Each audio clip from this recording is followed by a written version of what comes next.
December 1 to 20, tayo ang buong Bureau of Fire Protection dito po sa ating probinsya ay naka-blue alert na po. Ibig sabihin naka-heightened alert na po kami, no? So ibig pong sabihin ng heightened alert po or code blue is that yung mga 50%, at least 50% po ng buong strength ng BFP Pangasinan at dito sa Dagupan ay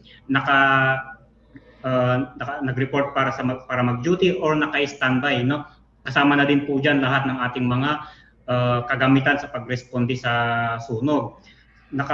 So heightened alert po tayo or code blue mula December 1 hanggang December 22, no?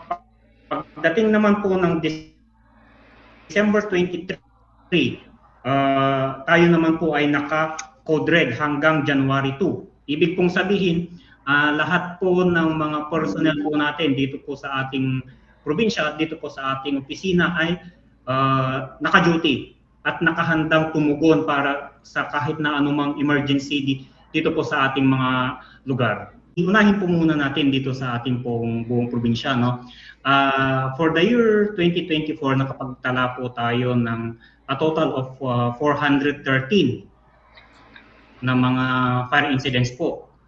Pero ngayon po, as of November 30, 2025, nakapagtala po tayo ngayon ng nasa 345 po na mga fire incidents. Doon po sa mga noong 2024, ang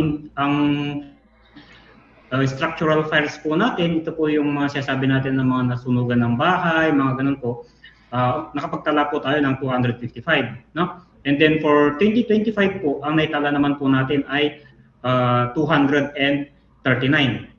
So yun po yung sa natin, yun po sa buong probinsya natin. At dito naman po sa ating syudad, no? 2024 nakapagtala po tayo ng 12 ng mga sunog. However, dito so November 30, 2025, medyo tumaas po tayo yung in terms of structural fire na nakapagtala po tayo ngayon ng nasa 20 na mga fire incidents yung involving po yung ating mga structure. So, yun na paalala muli sa ating mga kababayan na i-observe talaga natin yung mga pinapaalala natin ng mga fire safety para hindi po tayo magkaroon ng ganitong klase ng aberya. Dito po sa ating Dagupan City Fire Station, unang-una dyan, kailangan i-make sure natin na naka-ready, no? Yung ating lahat ng ating mga firefighting equipment. Tapos aside doon, nagkakandak din po tayo on the prevention aspect naman. Magkakandak din po tayo ng mga public address, may mga ugnayan sa barangay, and then quad media campaign katulad po ng ginagawa natin ngayon. At magdi-distribute din po tayo ng mga flyers sa mga iba't ibang mga pampublikong lugar.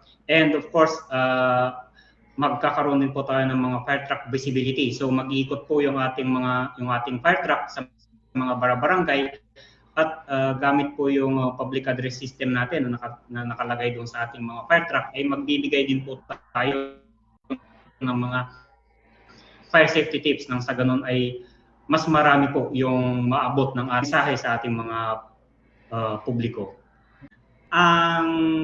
Meron po kaming tinatawag na standard operating procedure, no?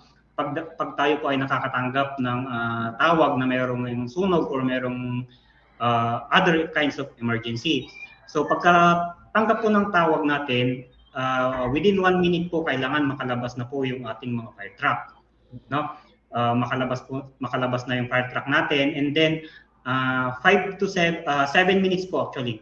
7 minutes within 7 kilometer road distance from the station, yun po yung yun po yung standard natin na response time. So ibig pong sabihin, 1 kilometer per minute dapat yung takbo po ng ating fire truck, nang sa ganun ay mabilis po tayo maka-responde po.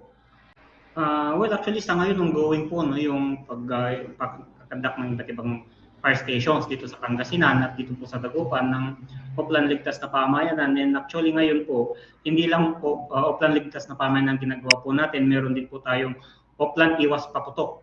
no? So, yun po yung pinaka-ano natin ngayon, parang pinaka-focus po natin ngayon, yung Oplan Iwas Paputok.